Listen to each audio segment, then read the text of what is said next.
At the design of ReBuild, we heavily relied on our past research and evidence, more so looking at the most cost-effective interventions that will inform the project intervention. We had the Billy project, which is Building Incomes and Livelihood for Youth, which was funded by iCare Foundation. Now, in this project, we did undertake impact evaluation research, which was looking combination of different bundle services on the micro-enterprise support for clients. Some of the studies which we have come across during implementation of this program show that there is a high dropout rate in vocational programs for vulnerable host and refugee communities. And some of these studies do recommend adaptation of a learner-focused approach as well as an inclusive classroom approach.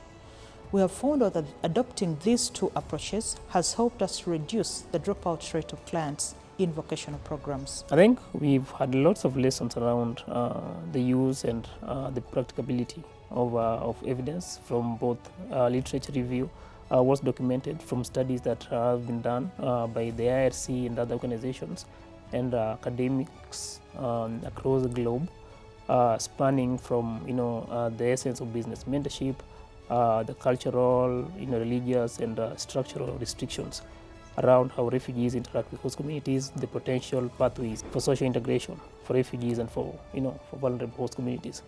And so, in a nutshell, I think that's how evidence has been used. That is the scope of the evidence that we have used. One of the key problems that we set out to address through this journey was advancing financial inclusion and linking urban refugees to formal financial services.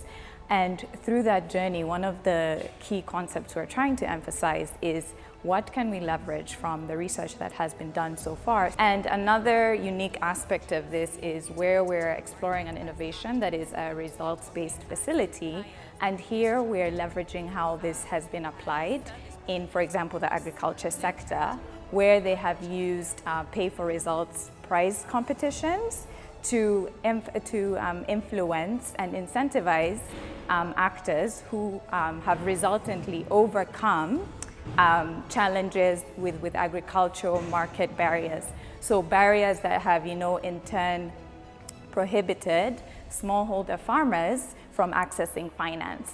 So again, the uniqueness of all of this is we're really trying to apply those kind of approaches where instead of reinventing the wheel to come up with all these new solutions, it's how do we tailor what we're already doing in other sectors to the context of urban refugees and the problems that we solve there. And we are looking at those who are getting cash grant, and then you're looking at those who are getting cash grant plus VSLAs or USLAs, which is Village Saving and Loaning Associations. We were also looking at those who get business cash grant as well as mentorship and coaching. The few cohorts that were able to receive this intervention showed some indications of good success because of the bundles of the services. That is where the ReBuild evidence and learning came in, and now we are drawing on that to measure three critical things: cash and mentorship.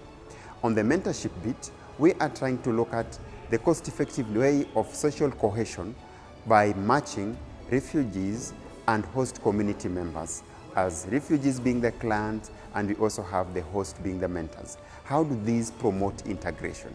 We also need to measure on how, when we give out cash and looking at cash grant without mentorship, how do that compare?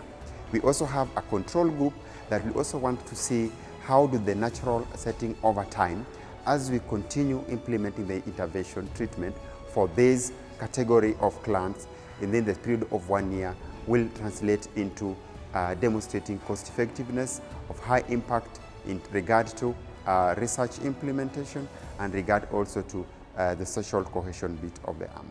The goal is to be sustainable. We want our clients to be able to maintain, to have control of their economic status, even after ReBuild is gone and probably another project comes up.